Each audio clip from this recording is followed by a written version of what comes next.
હા તો બધાને જય દ્વારકાધીશ. કરોડો વર્ષોથી લાગેલી આળસને સાઈડમાં મૂકીને આજે ફાઇનલી બ્લોગ અપલોડ કરવાનો ટાઈમ આવી ગયો. હા તો આ બ્લોગ ત્યારનો છે જ્યારે હું મારા મિત્ર સાથે ગયો હતો થરા વાળ કપાવવા માટે.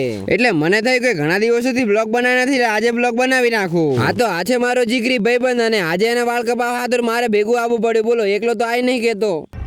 મગર ક્યું? ભાઈબંધ વાળ કપાવવા ત્યાં સુધી હું શું કરું, એટલે હું ટાઈમ પાસ કરવા માટે આવી ગયો મારા ભાઈબંધની દુકાને અને ચાલુ કરી નાખી પીસી ની અંદર ગેમ. ભાઈબંધનું પીસી થોડુંક નાનું છે એટલે આપણે રમવાની છે બસ વાળી ગેમ. હવે કોઈ કોમેન્ટમાં એમ ના કહેતા કે GTA 5 રમવાની હતી. ભાઈબંધ ભેગો થરા આવો અને નાસ્તો ના કરો એવું તો કોઈ દાડો બને નહીં. એટલે હું અને મારો ભાઈબંધ આવી જાય મંચુરિયન ખાવા માટે.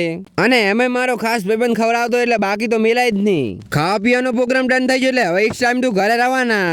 બીજા દિવસે સવારે.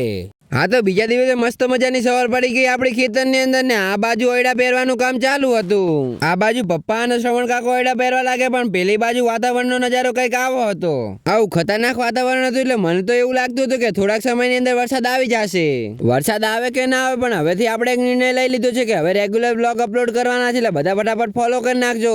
હા તો આજનો બ્લોગ અહીં એન્ડ કરું છું. આશા કરું તમને આ બ્લોગ બહુ સારો લાગ્યો છે. મળું તમને એક નવા બ્લોગ સાથે, ત્યાં સુધી બધાને બાય બાય. અને હા, ફોલો કરવાનું કોઈ ભૂલતા નહીં.